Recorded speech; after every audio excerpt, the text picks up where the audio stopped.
So why downregulate your nervous system at the beginning of any breath practice?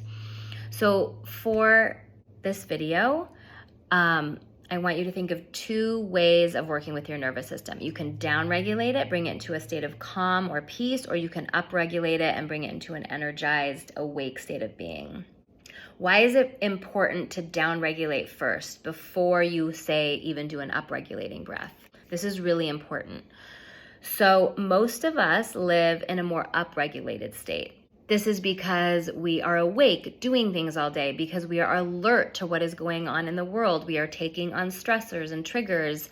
Our body positioning even puts us into a more upregulated state.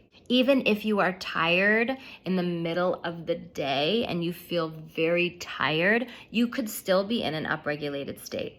And you won't really know it until you start to downregulate your system. That is my experience with myself and working with every human I've ever worked with. So how do you do that? How do you downregulate your system?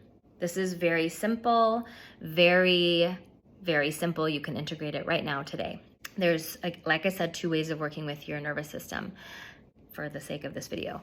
Downregulating and upregulating. So to downregulate your breath, your nervous system, you are going to make sure that your exhale is longer than your inhale. So your inhale may be a count of 3 or 4. Your exhale needs to be 6 or 7, a count of 6 or 7. So as long as your exhale is longer than your inhale, you will be working with down regulating your nervous system. I mean, how simple is that? You can just start doing it while I'm talking to you right now.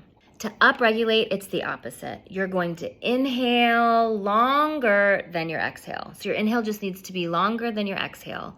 Your inhale would be 3 or 4, and your exhale would be 2 or 1. And that is how we upregulate and energize the system.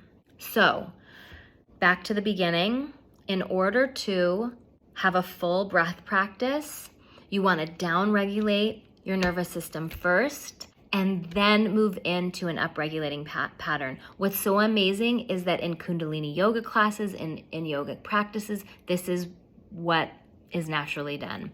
You are usually always starting with a downregulating breath and then maybe moving into a more upregulating breath. Downregulating breath can also just be while you're sitting in silence. Your body will usually move into a downregulating pattern. So if you just start to sit and relax,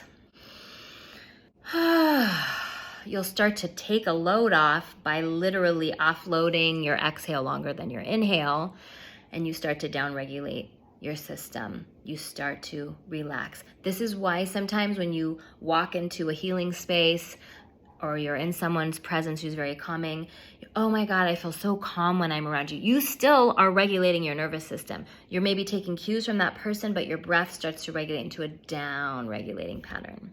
Then once you feel that neutrality and that peace and calm, you can move into an energizing, upregulating breath, which there are many of those, and we will get into this more later. This is long enough for now. So play around. Let me know if you have any questions.